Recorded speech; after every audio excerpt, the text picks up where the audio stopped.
están reservados por la misma palabra, guardados para el fuego en el día del juicio y de la perdición de los hombres impíos.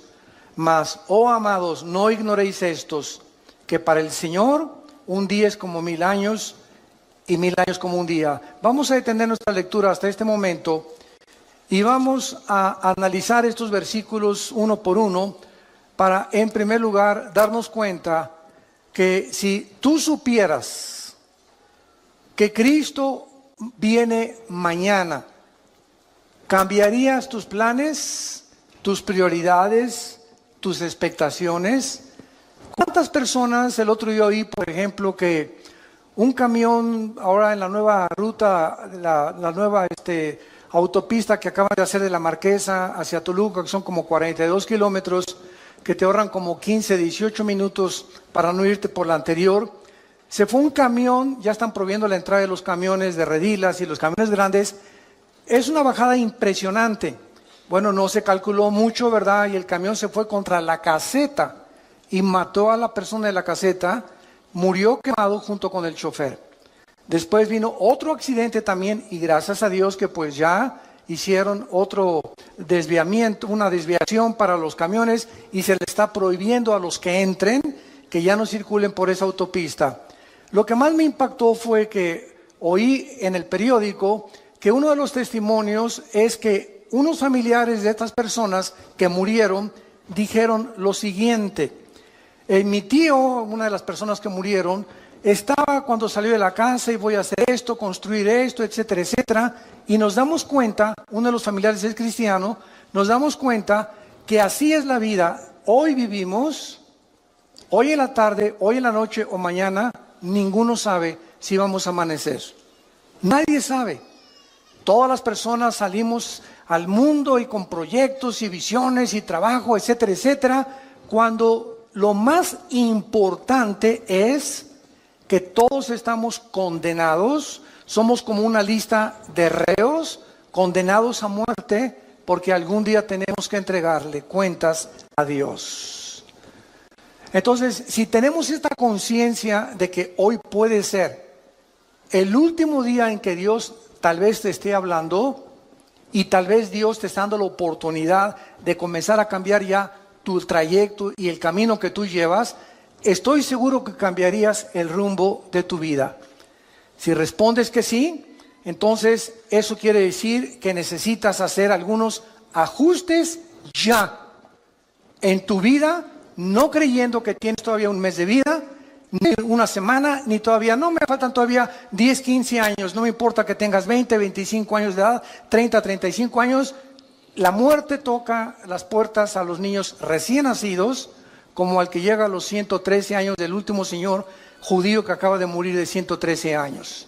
Así que la muerte es para todos los seres humanos, para todas las edades, en el momento en el que menos lo pensamos. Si tú respondes que sí, ¿verdad? Entonces la Biblia tiene muchas exhortaciones para que nosotros vivamos a la luz de la eternidad, a la luz de cada día levantarme, Señor. Yo no sé si es mi último día, encomiendo mi familia a ti, Señor. Te encomiendo mi vida, guíame, Espíritu Santo. Muéstrame las decisiones que tengo que tomar. Que las decisiones que tengan no tengan consecuencias para el mal, sino para el bien. Que cada decisión que yo tome en este día sea para tu gloria, Señor. Cuando comenzamos a vivir con esta expectación de la eternidad, es cuando podemos comprender al rey David en uno de los salmos que oró a Dios y le dijo: oh Dios, enséñame a contar los días de tal manera que traiga sabiduría al corazón. Vean por ejemplo en Romanos capítulo 13, versículos del 11 al 14, la exhortación que nos hace el apóstol Pablo. Y esto conociendo el tiempo. ¿Cuál tiempo? El tiempo que es cortísimo de nuestra vida. Que ya es hora de levantarnos del sueño, porque ahora está más cerca de nosotros nuestra salvación que cuando creímos. La noche está avanzada y se acerca el día. Desechemos pues las obras de las tinieblas y vistámonos las armas de la luz. Andemos como de día, honestamente, no en glotonerías y borracheras, no en lujurias y lascivias, no en contiendas y envidia, sino vestíos del Señor Jesucristo y no proveáis para los deseos de la carne. Noten ustedes en el versículo 12 que la vida espiritual la compara el apóstol Pablo, guiado por el Espíritu Santo, con el día y la noche. Cuando llegan las 9, 10 de la noche, en el caso particular mío, yo a las 10:30 ya estoy roncando, ¿verdad? Tal vez 10:15, 10:30.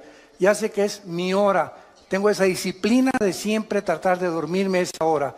Y ya llegan las 5, 5:30, levantarme, porque ya salió el sol y tu cuerpo se acostumbra, ¿verdad? El metabolismo a los horarios donde tú estás viviendo. Bueno, de la misma manera, ¿saben ustedes a qué hora de la noche nos encontramos ahorita? Nos encontramos en el punto más oscuro de la humanidad, donde un loco que se llama Kim Jong en Corea del Norte está amenazando bombardear la isla de Guam, donde hay 163,000 personas, más de 12,000 soldados norteamericanos estacionados. Está amenazando bombardear Alaska y Los Ángeles. Está amenazando lanzar bombas contra Japón. Ya ahorita comenzó la evacuación de Corea del Sur, porque Corea está dividida en el norte y en el sur. En el sur están completamente, no son comunistas. En el norte, este hombre, Kim Jong, de 33 años, ¿verdad? Un jovencísimo, el gordito que tienes ahí arriba de tu cama. Este hombre, ¿verdad?, está tratando de recuperar Corea del Sur, amenazar Corea del Sur. En Corea del Sur hay más de 17,000 Marines o marinos Estados Unidos, y tienen un sistema ahorita, gracias a Dios, ¿verdad?, como escudo contra misiles, pero misiles Hwang-2, que no son los grandes, que viajan a más de 6,000, 7,000 kilómetros de distancia. Entonces, el mundo está ahorita así en una expectación impresionante. Anoche oí un noticiero que investigaron a los habitantes de Guam. Guam es una isla que está como a 2,500 kilómetros de Corea del Norte, entre Honolulu y Japón, en medio casi de Indonesia, Filipinas. Y fueron a la isla, una isla preciosa, ni siquiera sabía que existía esa isla. En muchos mapas ni aparece. Entonces tiene unas playas preciosas, pero está la estación más grande norteamericana de los portaaviones y de los aviones destroyers. Y comenzaron a entrevistar los periodistas a los habitantes de esta isla, preguntándoles: ¿cómo viven ustedes ahorita que saben que ustedes van a ser el primer blanco de este señor que ya amenazó que esta semana manda 4 misiles alrededor de la isla? Y simplemente la pura radiación de esos misiles, aunque no tengan todavía cabezas nucleares, es peligrosísimo para los habitantes. Y el 80% de los habitantes contestaron: es que todos nos levantamos en esta isla sabiendo que es nuestro último día. No esperamos amanecer. Y si amanece, le damos gracias a Dios. Sabemos que en cualquier momento ya estamos, ahora sí que ya con esta amenaza desde hace muchos años, desde los abuelos de este señor Kim Jong, que siempre amenazó destruir esa isla por odio a los americanos. Entonces, cuando dijeron esto, me llamó la atención, porque es la forma como un cristiano debe de vivir. Todos sabemos que al levantarnos tal vez sea el último día. ¿Sabes tú acaso si mañana amaneces? ¿Sabes tú un accidente en la carretera, una bala perdida, un asalto, un secuestro, una enfermedad? Que vais al hospital mañana: doctor, me siento de maravilla. Discúlpeme, don Pancho, pero los rayos X dicen que usted tiene cáncer y hay una metástasis que se le ha cundido por todo el cuerpo. Oiga, pero yo me siento bien. Usted se siente maravilla. Los rayos X no fallan. Usted tiene cáncer y tiene 3 meses de vida. Y así, de la noche a la mañana, te cambia el panorama de tu vida. Estoy seguro que cuando alguien recibe estas noticias, cambia completamente su manera de vivir.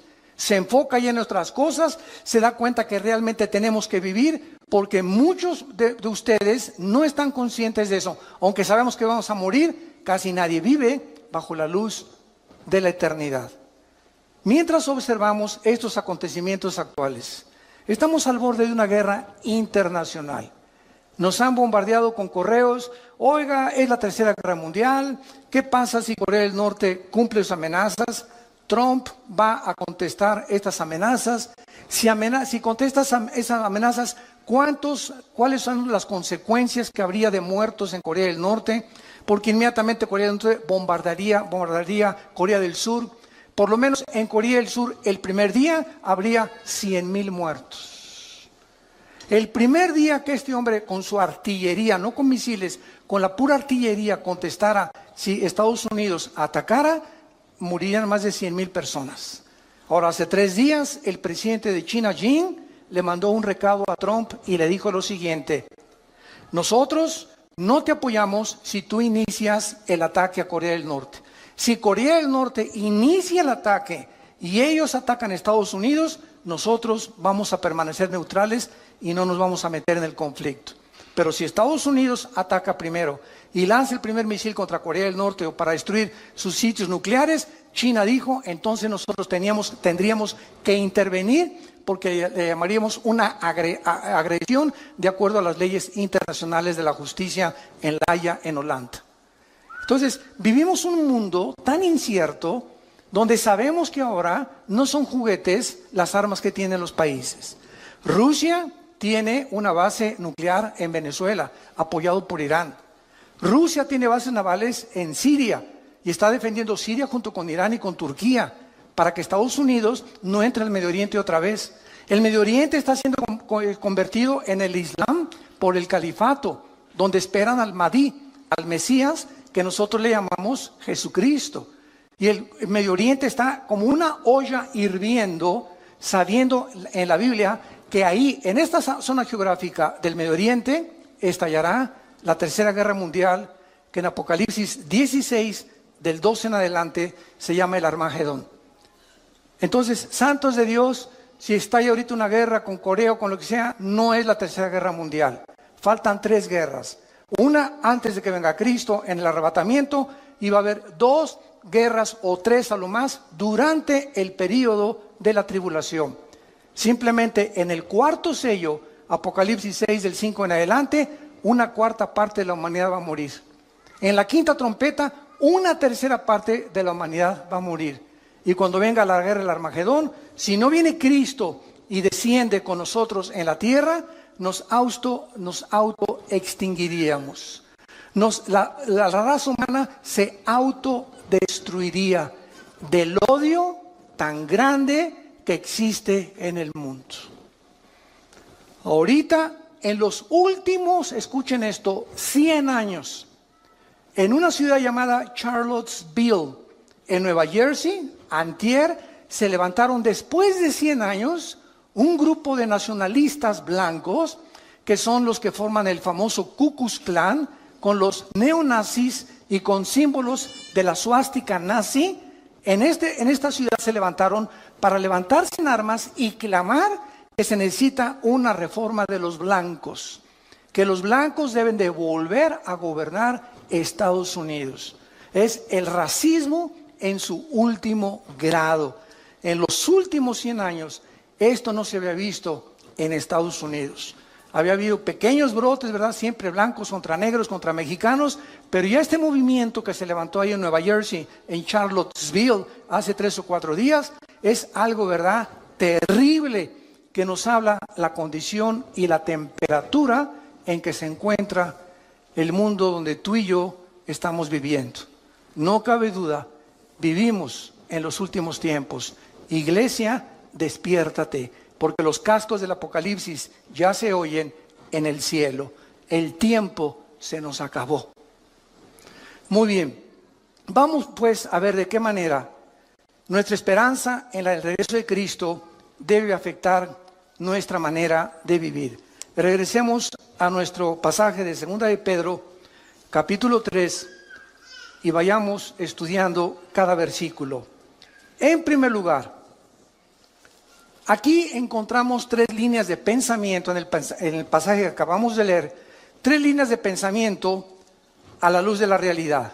Número 1, se nos exhorta en primer lugar cómo vivir en los últimos tiempos, vivir a la luz de las promesas de Dios. Esta es la primera cosa que se nos aconseja, particularmente relacionadas las promesas con el futuro. Veamos lo que dice el versículo 1. Amados, esta es la segunda carta que les escribo, y en ambas despierto con exhortación, despierto vuestro limpio entendimiento, para que recuerden, para que tengan memoria de las palabras que antes han sido hechas por los santos profetas. O sea, tenemos que recordar, en primer lugar, viviendo en esta última generación, recordar las promesas que en el Antiguo Testamento se hicieron respecto al futuro que tú y yo actualmente estamos viviendo. Esto se refiere a todos los eventos futuros que se profetizaron en el Antiguo Testamento, como viene la gran tribulación, la segunda venida, la apostasía de la iglesia que ya estamos viviendo. Nunca la iglesia cristiana había sido bombardeada con tantas herejías, con tantas barbaridades que se están predicando y que se están enseñando en los últimos 30, 40 años. Es impresionante la cantidad de miles, ustedes no lo saben, miles de cristianos en Sudamérica y en Europa que dicen: no encontramos una iglesia con sana doctrina. Y están reuniéndose en sus casas, nos piden nuestros videos, nuestras enseñanzas a través de los CDs, etcétera, etcétera. Tenemos más de 3,725 reuniones en casas en Sudamérica que se están alimentando con el curso que tenemos de ITI, el Instituto Teológico Internacional que dirige mi hermano Alejandro, y se están alimentando de eso 1 hora diaria y están juntándose en su casa porque no encuentran una iglesia de sana doctrina. Es impresionante. En una que les piden bolsas para vomitar, en otras que la cachetada del Espíritu Santo, el chicle del Espíritu Santo, la caída del Espíritu Santo, etcétera, etcétera, que si no hablas en lengua no tienes al Espíritu Santo. Bueno, es increíble a lo que la iglesia ha llegado. Y millones de cristianos, por no tener una vocación para estudiar la Biblia sistemáticamente por libros, etcétera, etcétera, caen en la trampa y se comen y son engañados con todo lo que oyen. Nunca corroboran si lo que les enseñan es lo que enseña la palabra de Dios. Tengan memoria que esto va a venir, no nos asustemos, como me dicen muchos pastores. Acabo de estar en Guatemala el último fin de semana, se celebró el 67 aniversario de Radio Cultural en Guatemala, en la ciudad, que es la estación de radio más prestigiosa en los últimos 100 años. Y esta radiodifusora celebró el 67 aniversario, me invitaron a compartir la palabra, y el sábado se unieron casi más de 1,700 pastores de diferentes naciones de la ciudad de Guatemala, etcétera, etcétera. Y el domingo nos reunimos en el Parque Industrial y asistieron 18,000 personas. Entonces vemos nosotros que es una efervescencia de hambre de la palabra de Dios. Y cantidad de pastores me decían en Guatemala: hermano, es que necesitamos la sana doctrina, necesitamos regresar a las enseñanzas de la Biblia, a las enseñanzas que Cristo nos enseñó. Y yo el consejo que les daba es el siguiente: no se desilusionen, no se asusten.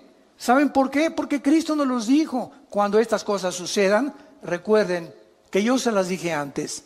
Entonces esto tiene que suceder. No nos desilusionemos, al contrario, tiene que suceder, y si sucede es porque la Biblia es la palabra de Dios. Al contrario, esforcémonos, seamos valientes, echemos mano de la vida eterna, no perdamos la esperanza a la cual todos hemos sido llamados, estemos firmes y constantes en la fe, sabiendo que nuestro trabajo no es en vano.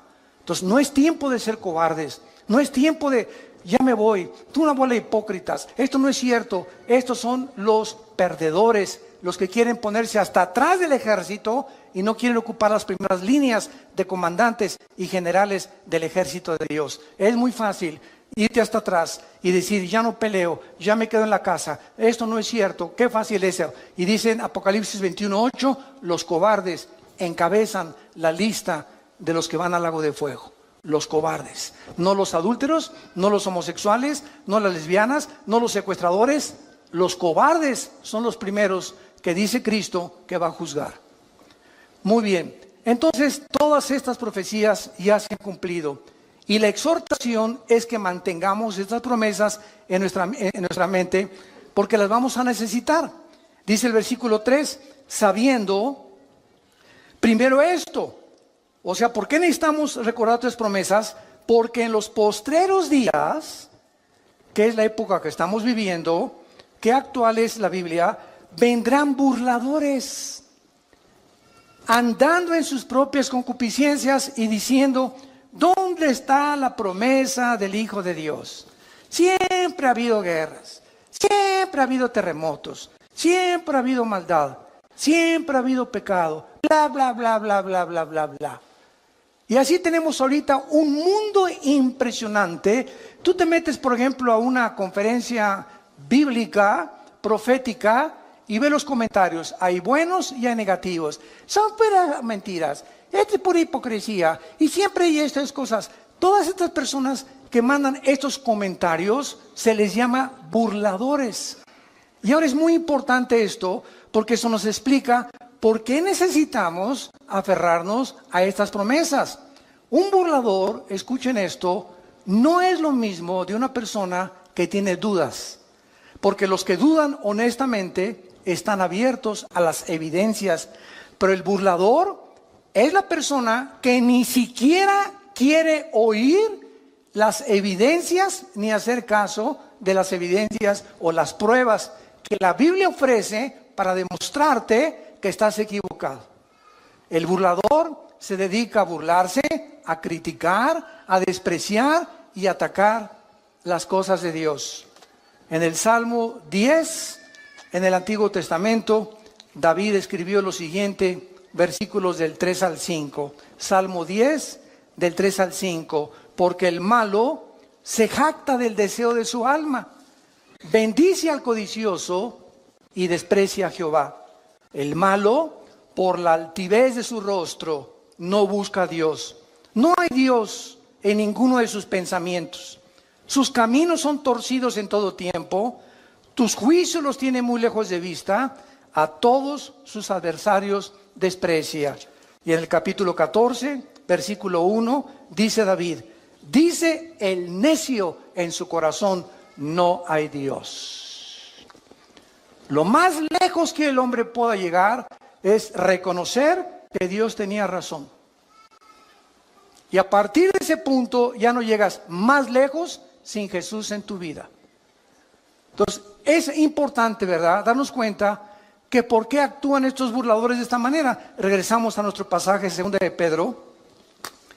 Y dice el versículo 3, ¿por qué estos burladores que abundan en la televisión, en las telenovelas, en los programas y en las entrevistas del radio, en el cine, en las películas? ¿Saben ustedes, santos de Dios, por qué esta gente actúa de esa manera?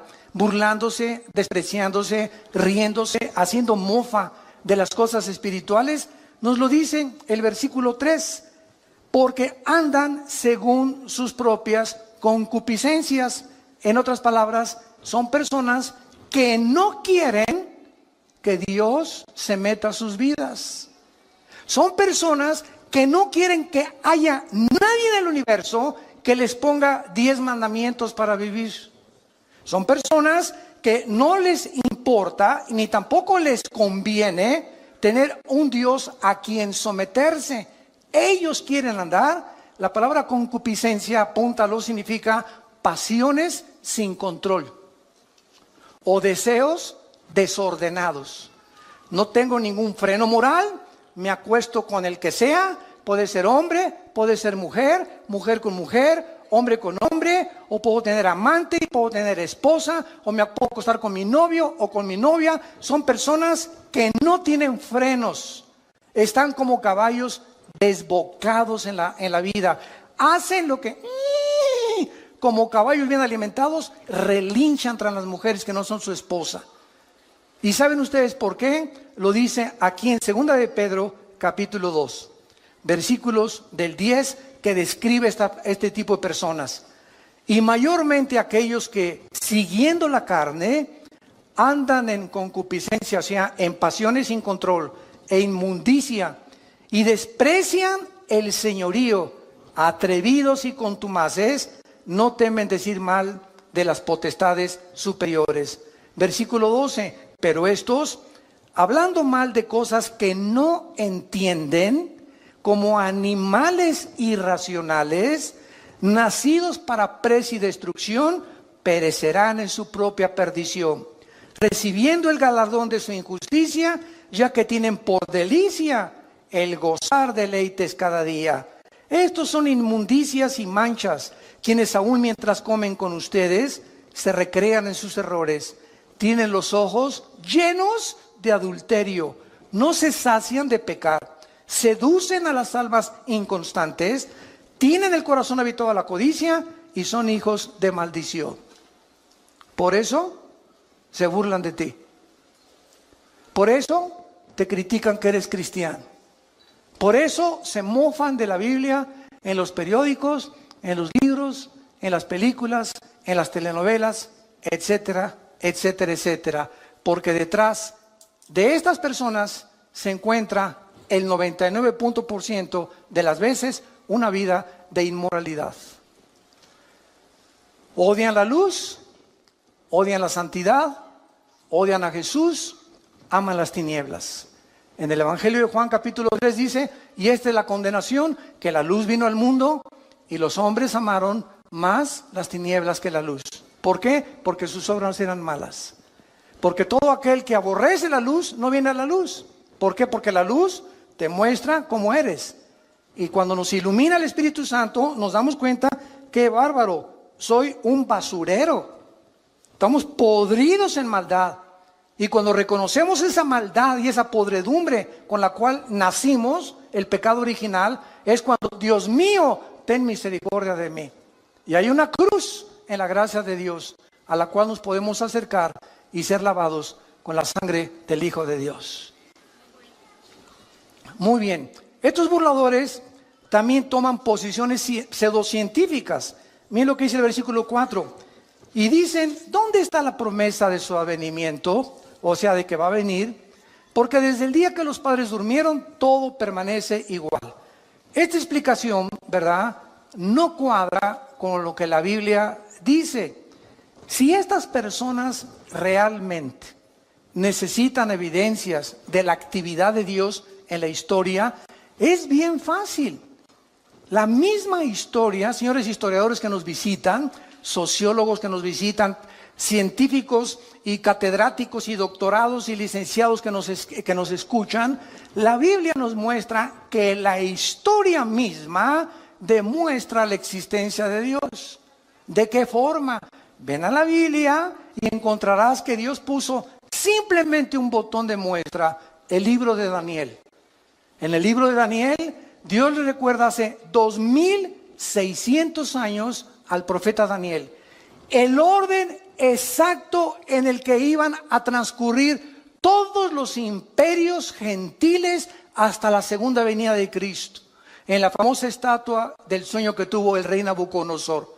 Y Dios le dice a Daniel, la cabeza de oro es Babilonia, tal como Daniel lo comprobó porque él vivió bajo el imperio del rey Nabucodonosor. Y le dice Dios, después de Babilonia vendrá otro imperio que, de acuerdo a la historia, ¿quién fue? Los medos y los persas, que hicieron una alianza. Y le dice Dios, y el pecho, el vientre de bronce, vendrá otro imperio. De acuerdo a la historia, ¿quién fue? Grecia, con Alejandro el Magno, con sus conquistas relámpago, que a los 33 años se murió en lo que es ahorita Irak, que en la Biblia se le llama Babilonia. Y después le dice Dios, vendrá otro imperio, que fue el imperio romano. Y qué interesante. Ahí se detiene la profecía y dice la Biblia que del imperio romano hasta la segunda venida de Cristo no habría otro imperio hasta que el anticristo unificara 5 naciones del Oriente y 5 de Europa para formar la confederación política de los últimos tiempos. ¡Qué increíble! ¿Quieres más evidencias de veras? La misma historia nos muestra que solo Dios pudo poner en orden la cronología de los imperios y los gobiernos de toda la historia. Solo Dios lo pudo hacer. Y así hay más de 133 profecías demostrando que se profetizó que Cristo iba a nacer en Belén, que Cristo iba a ser traicionado por 30 monedas de plata, que Cristo lo iban a traicionar sus propios discípulos y amigos, que Cristo iba a morir crucificado. Simplemente cuando Jesús abría sus manos, se cumplían en ese instante 33 profecías del Antiguo Testamento. Amados, tengan memoria de las promesas del Antiguo Testamento, porque van a enfrentar en los últimos días muchos burladores. Mucha gente ignorante, hablan lo que no conocen. Como un tonto, ¿verdad? Que tuve un debate con él en la televisión hace no mucho tiempo, me comenzó a insultar y llegó el momento en que me dijo, mire, es más, me dice, yo no creo que ni siquiera Cristo haya existido. Y esta persona tenía 2 títulos universitarios. Se atrevió a decirme, es más, yo creo que ni Cristo resucitó, que Cristo, no existió. Simplemente me volteé, ¿saben lo que le dije? ¿Me puede decir qué fecha es ahora? 10 de mayo de 1997. ¿Y desde cuándo está usted contando? 10 de mayo de 1997. Y se quedó así. Y le contesta el moderador, burro, desde que nació Jesús. La misma historia, y cuando vino Cristo, revivió la historia. Y fue tan impactante la entrada de Jesucristo a la historia que contamos antes y después de Cristo. No antes y después de Buda, ni de Mahoma, ni del Dalai Lama, ni de tu padrino Walter Mercado. Fue tan impactante la entrada al escenario mundial del Hijo de Dios que la historia se dividió. Dije, ¿desde cuándo cuentas 1997? Cabeza de ostión. Impresionante, hablan tantas barbaridades, tantas tonterías. Bueno, así es como está el mundo. Tengamos memoria de esto porque se viene más y más y más la crítica y la oposición. Entonces, como decíamos, también toman posiciones pseudocientíficas. O sea, hasta toman pasajes bíblicos para apoyar sus ataques y hacer sus argumentos disque más válidos. Simplemente estas personas les recordamos la historia y te contestan, ay, pues yo no había leído el libro de Daniel. Entonces no hables si no conoces lo que estás diciendo. Yo no puedo tener un debate con un filósofo, por ejemplo, del tipo de Rousseau, o los que siguieron la filosofía de Rousseau, que el hombre es básicamente bueno. Yo no puedo meterme a su ideología si no conozco lo que él me está presentando, porque al meterme yo en lo que yo no conozco, él me puede contraatacar, porque él sí lo conoce. Entonces, si yo tengo un debate con una persona, tengo que conocer sus debilidades de la ideología que me está presentando, combatirla y presentarle las mías. Y escuchen esto, el 90% de las veces que tú alegas con tu maestro de escuela, con un científico o con cualquier persona atea o agnóstica, no conocen la Biblia. No conocen más que son leyendas, esto y el otro, puras tonterías, pero nunca, jamás han checado ni estudiado de una forma sistemática las evidencias y sobre todo las profecías. Entonces, te hablan lo que nunca han oído. ¿Quién te lo dijo? Mi maestro en la preparatoria. ¿Quién te lo dijo? Mi maestro en la universidad. ¿Quién te lo dijo? Lo leí en la revista Duda. Pues con razón tienes las dudas que tienes, compadre. Vemos nosotros, ¿verdad? Claramente que cuando leemos, por ejemplo, el libro del Génesis, miren, ya sin ir tan lejos, por el amor de Dios, Virgen del Socorro. Hasta 1860 se descubren las leyes de la herencia por Gregorio Mendel. Hasta 1860 se descubren las leyes de la herencia por Gregorio Mendel. Cuando comienza a hacer experimentos con chucharitos y se da cuenta que hay algo que se transmite y que se hereda. Y ahí se paró la investigación y tuvieron que pasar casi 100 años hasta 1954, el siglo pasado. En 1954 le dan el premio Nobel de Medicina a Dr. Watson y al Dr. Samuel Crick, porque descubren la hélice del ADN, del ácido desoxirribonucleico. Hasta 1954 los investigadores comienzan a penetrar en el ADN y a descubrir que en cada una de las células que tiene el cuerpo humano y todas las cosas vivientes que existen, el cuerpo humano tiene trillones de células. Y en cada célula que tenemos, escuchen esto, en cada célula hay 500 enciclopedias británicas escritas. ¿Me escuchaste? La información que tiene el ADN en cada célula equivale a 500 enciclopedias británicas. Con 4 letras nada más. Y en esa información inteligente que cada célula tiene, está escrito tu color de ojos, tu color del pelo, mi color de piel, nuestra estatura, todas las características que tenemos y venimos heredando desde Adán y Eva. Abuelos, bisabuelos, tatarabuelos, todo se encuentra en cada célula. Entonces, el ADN y el código genético que tengo yo en mis células, le sacan una a Chita, y cuando examinan el ADN de Chita, no corresponde al ADN que yo tengo. ¿Qué significa esto? Que cuando se mezcla un perro con un gato, un burro con un caballo, un león con una cebra, el ADN impide a través de los aminoácidos de la biología que haya una mezcla de especie contra especie, porque entonces se rompe el patrón que Dios estableció desde el Génesis, como lo vamos a ver, capítulo 1, versículos 12 y 13, que todo tiene que ser de acuerdo a su género y a la forma en la que tienen ellos su desarrollo, como las frutas, los animales y nosotros los seres humanos. Cuando se cruzan dos especies, nacen híbridos. Cruza un caballo con una burra y ¿qué nace? Una mula. Y cuando la mula la quieres volver a cruzar, no puedes porque es híbrida. Se rompió las leyes escritas casi 4000 años antes que Gregorio Mendel, papá. Miles de años antes que los científicos descubrieran que la sangre es la que produce el cuerpo humano y que la vida está en la sangre, y cuando se descubre la circulación de la sangre, la Biblia lo decía 3000 años antes. Antes que se descubriera la proliferación bacteriológica en el mundo, de que si tú haces popó en la calle, o un perro hace pipí, o tu hijo hace pipí en la banqueta, o un perro, aunque el mundo es invisible, todas las bacterias, ¿verdad?, se elevan, y las amibas y todo, y la puedes tú respirar y te pueden entrar a tu organismo.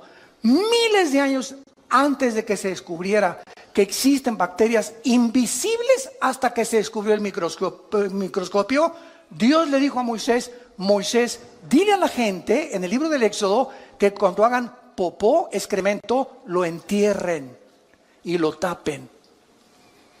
Dios comenzaba a dar las leyes de la higiene antes que la ciencia las descubriera. Y así podemos seguir con cientos de ejemplos, evidencias históricas, evidencias de higiene, evidencias biológicas, genéticas, arqueológicas, químicas, del área de la disciplina que tú quieras. La Biblia es la palabra de Dios.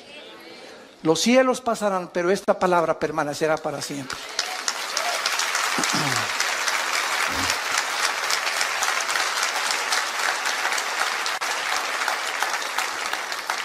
Ahora, vemos también, ¿verdad?, que es importante el tiempo de Dios. Porque esta es la pregunta que también dicen: no todas las cosas han sido igual. Siempre ha habido guerras, etcétera, etcétera. Es verdad. Siempre ha habido guerras. Es más, el Instituto para la Investigación de la Paz en Suecia, Estocolmo, ¿sabe lo que dictaminó hace algunos años?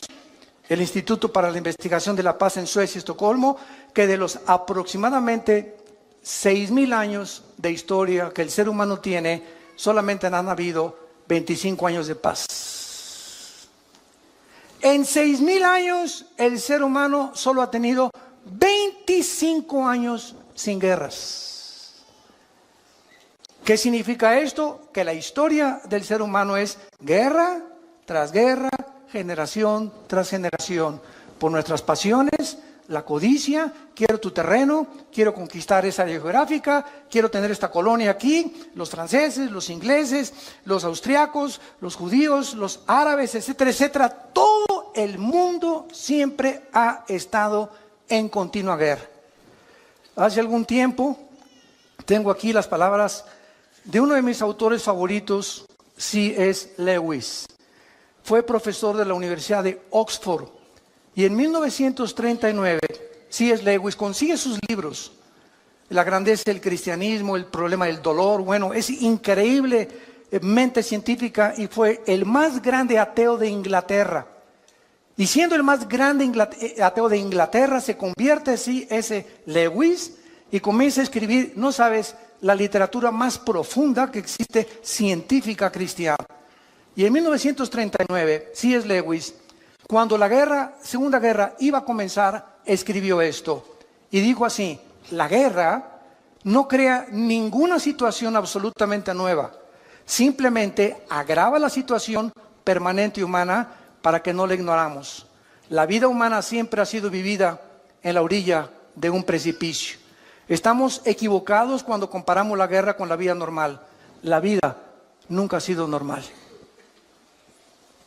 Cuando explotó la Segunda Guerra, ¿de qué nos extrañamos? En otras palabras, siempre ha habido guerras. Es la condición permanente del ser humano.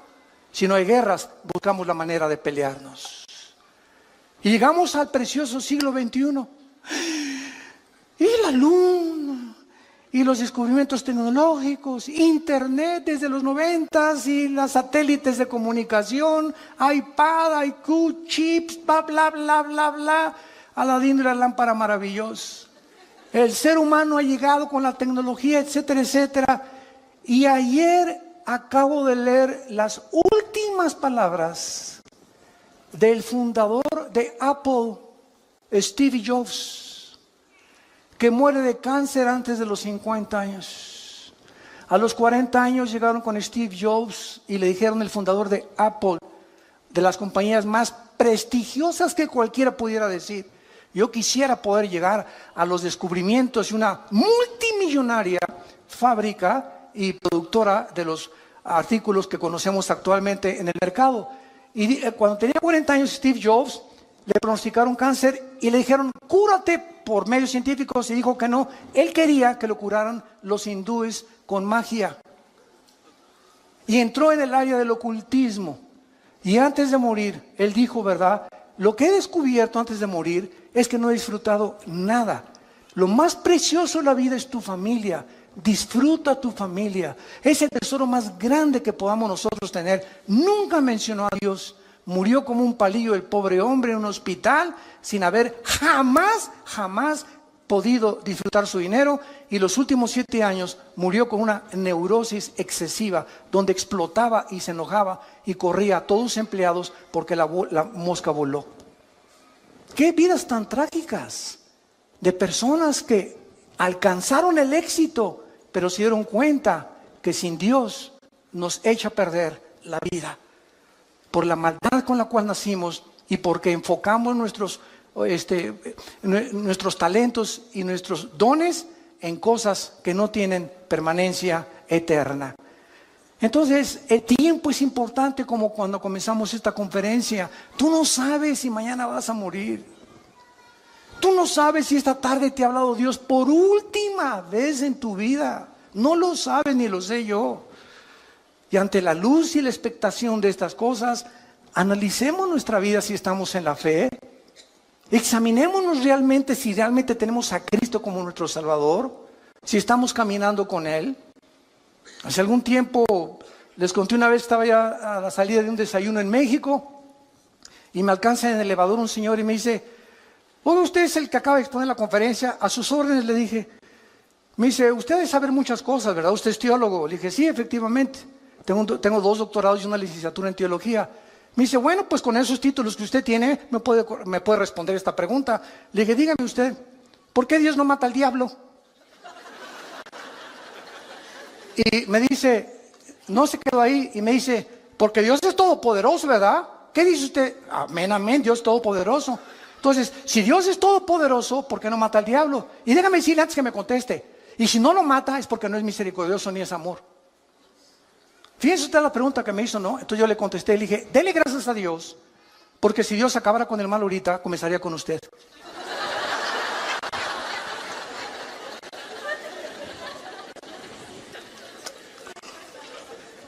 Segunda de Pedro, capítulo 2, lo acabamos de leer, versículo 9.